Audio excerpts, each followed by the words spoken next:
बिस्मिल्लाहिर्रहमानिर्रहीम। हमारा आज का मौजू है लंडी कोतल में उलमाए कराम ने शादियों से बाइकाट किया जिनमें मौसीकी, ख्वाजा सरा, खुसरे या गैर शरई काम होते हैं। वक़ाल अल्लाहु तबारक व तआला इन्नस्समअ वल बसरा वल फुआदा कुल्लु उलाइका काना अन्हु मसऊला।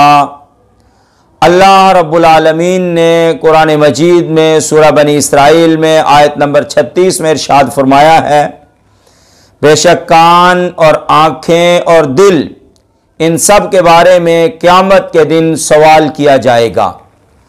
हम आज का जो मौजू लेकर आए हैं वो लंदी कोतल में उलमाए कराम ने उन शादियों का बाइकाट किया है जो शादी के लोग अपनी शादियों में ख्वाजा सराओं, खुसरों को लेकर आते हैं, नाच गाना करवाते हैं, मौसीकी, ढोल ढमक्का बजाते हैं, फायरिंग और दीगर गैर शरई कामों को इख्तियार करते हैं। वहाँ के उलमा का एक अच्छा किरदार सामने आया है कि उन्होंने ऐसी शादियों का बाइकाट कर दिया है। हम ऐसी शादियों में ना शिरकत करेंगे और ना इन लोगों के निकाह और जनाजे पढ़ाएंगे। बात तो बहुत अच्छी कही है उन उलमाए कराम ने और एक अच्छे पहलू को इख्तियार किया है। बल्कि मैं ये कहूंगा मुल्क पाकिस्तान में निजाम ही यही होना चाहिए। शादी अल्लाह और उसके रसूल सल्लल्लाहु अलैहि वसल्लम की इताअत का एक मिसाली तरीका है कि एक सुन्नत की अदायगी हो रही है, एक इबादत की अदायगी हो रही है, एक इबादत का तरीका है, इसके लिए सुन्नत का एक निज़ाम है और यह अल्लाह का हुक्म है, शरीयत की पासदारी है। बंदा शादी करने से इबादत की अदायगी कर रहा होता है। सबसे पहले में यह समझना जरूरी है कि यह शादी इबादत है, फंक्शन नहीं है। ये आज हम इसको फंक्शन कह देते हैं, शादी का फंक्शन है, वलीमे का फंक्शन है। भाई ये इबादत है, सुन्नत है। बसा औकात तो यही शादी फर्ज के दर्जे में आ जाती है, वरना कम से कम मुस्तहब तो जरूर होती है। और फिर वलीमा सुन्नत की अदायगी हो रही होती है और हम इसको फंक्शन कह के अपनी मन मर्जी करते हैं। इसमें नाच डांस भी करते हैं, खुसरे ख्वाजे सराओं को भी ले आते हैं और मौसीकी और गाना बाजा और पता नहीं क्या कुछ उसमें बैंड बाजे शामिल कर लेते हैं।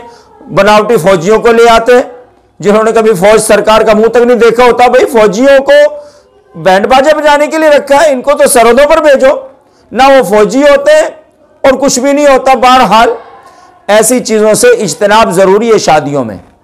बिल्कुल ऐसी शादियों का बाइकाट करना चाहिए और लंडी कोतल के उलमा को खराजे तहसीन पेश करता हूं, मैं उनको दाद देता हूं। उन्होंने अच्छा इकदाम किया है, अच्छी बुनियाद डाली है। और याद रखें कि शादी ब्याह इनको जितना खर्च में आप कम ले आएंगे उतने राहत और सुकून में हो जाएंगे और उतनी ही ये इबादत और सवाब बन जाएगा। बल्कि हदीस शरीफ में आता है जितना शादी में खर्च कम होता है उतनी ही बरकत ज्यादा हो जाती है। आप चाहते हैं कि आपकी शादियों में बरकत ज्यादा हो तो उसका तरीका मौजूद है, उतना खर्चा कम कर दे।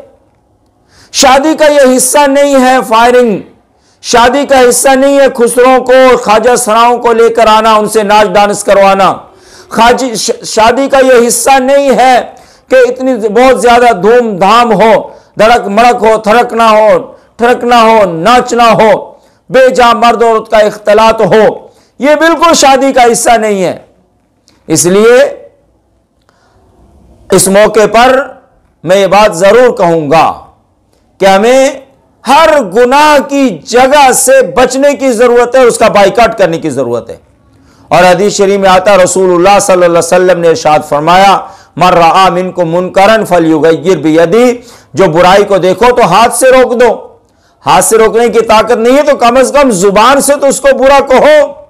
जुबान से भी बुरा नहीं कह सकते, इतनी भी हिम्मत और ताकत नहीं है तो दिल से बुरा समझो। दिल से बुरा समझने का मतलब यह है कि उस गुनाह में खुद तो शामिल ना हो, दिल से बुरा समझने का मतलब यह है कि दिल के अंदर तो उस गुनाह के लिए नफरत बाकी हो, उसमें उनके साथ शामिल होकर उन्हीं के साथ उसी को फंक्शन समझकर उन्हीं के साथ मेले गेले में और उसी तरह वावेले में अपने आप को भी खपा दिया, तो यह समझो ईमान का आखिरी दर्जे से भी निकल गए।